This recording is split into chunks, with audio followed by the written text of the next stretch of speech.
Alright, welcome to the Mustang Math YouTube channel. Today we're discussing the AM-GM inequality, and it sounds like something very terrifying, inequality, and you don't know what these words AM and GM mean. Well, we're about to find out. And by the way, I'm Jacob, I'm from Florida, and I just like to do math, and I'll be teaching you guys about this awesome inequality right here.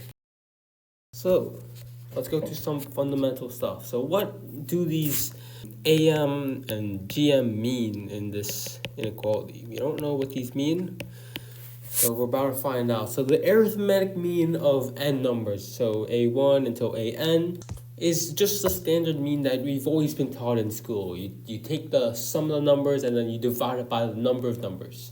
So for example, we could do 1, 4, 64, something like that.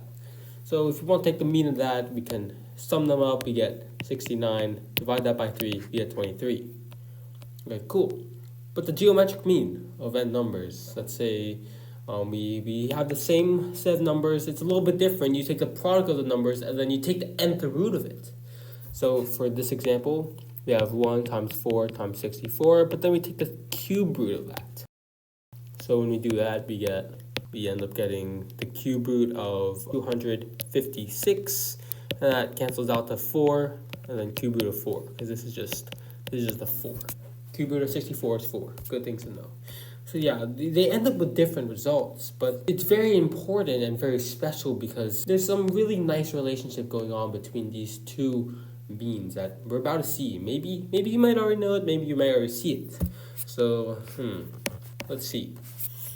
Let's start off with this. So notice that the left-hand side, that's the arithmetic mean. The right-hand side, that's a geometric mean of A and B. And you want to see when these two things are equal. Are they always equal? No, because, well, in this example, they don't really seem to be equal. So, when are they equal? Let's see. So, I'm going to multiply both sides by 2. And then I'm going to square both sides. And then I'm going to move the 4ab onto the other side. So I get a squared minus 2ab plus b squared equals 0. Notice this factors to a minus b squared is equal to 0. When's a square equal to 0? Well, that means 0 squared is equal to 0. That's the only time when a square equals 0. So a minus b equals 0, and so a equals b. And notice that a and b have to be positive or at least non-negative in this example, because, well, if they're negative, well, then the left-hand side is going to be negative. The right-hand side, well, AB, if you have two negatives, that makes a positive. And the square root of positive is a positive. So the right-hand side is going to be positive, the left-hand side is going to be negative if A and B are both negative. So we want these to be non-negative. Okay, interesting. Okay, let's see what about this thing. When is the arithmetic mean greater than or equal to the AB, or the square of AB? Well, this is very similar to what we had in the previous example. We could just solve it the same way. So we multiply by 2 on both sides, then we square both sides, then we move the 4ab onto the other side,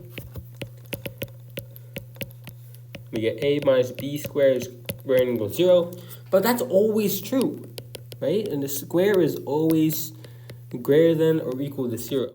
It actually always happens. But in this example, once again, we're squaring both sides. So you have to consider the fact that A and B have to be non-negative. Okay? So this inequality is always true when A and B are not negative, which is very interesting. So it seems like A plus B over 2 is always greater than the square of AB. So for non-negative A and B, this thing always holds. And equality holds when A equals B. Equality is just when this thing can be transformed into an equal sign. Okay? So it's very interesting. And that's actually exactly what AM-GM states for 2 variables at least. But what if we extend this to n variables? I'm not going to prove this statement. Yeah, so AM-GM inequality for 2 variables. We have this thing.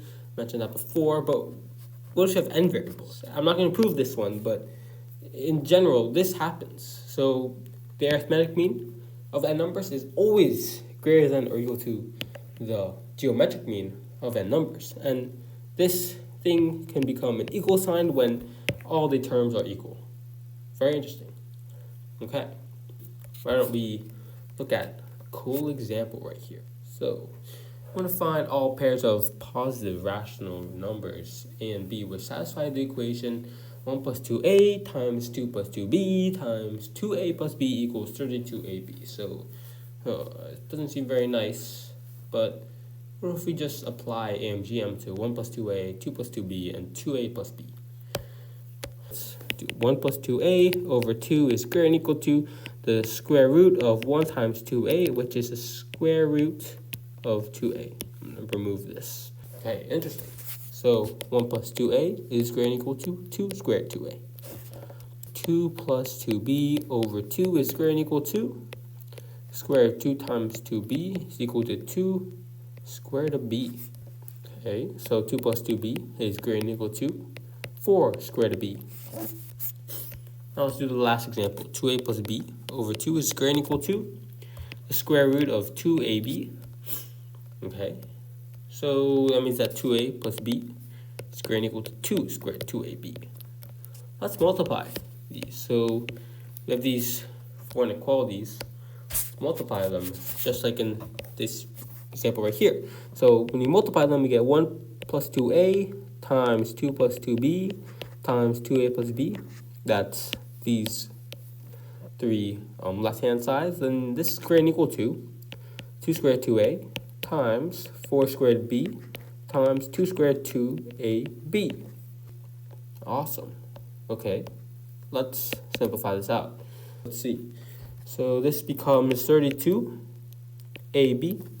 Okay, but this is exactly what happens right here. So what this means is that, so we know that 1 plus 2a times 2 plus 2b times 2a plus b is greater than or equal to 32ab, but equality holds.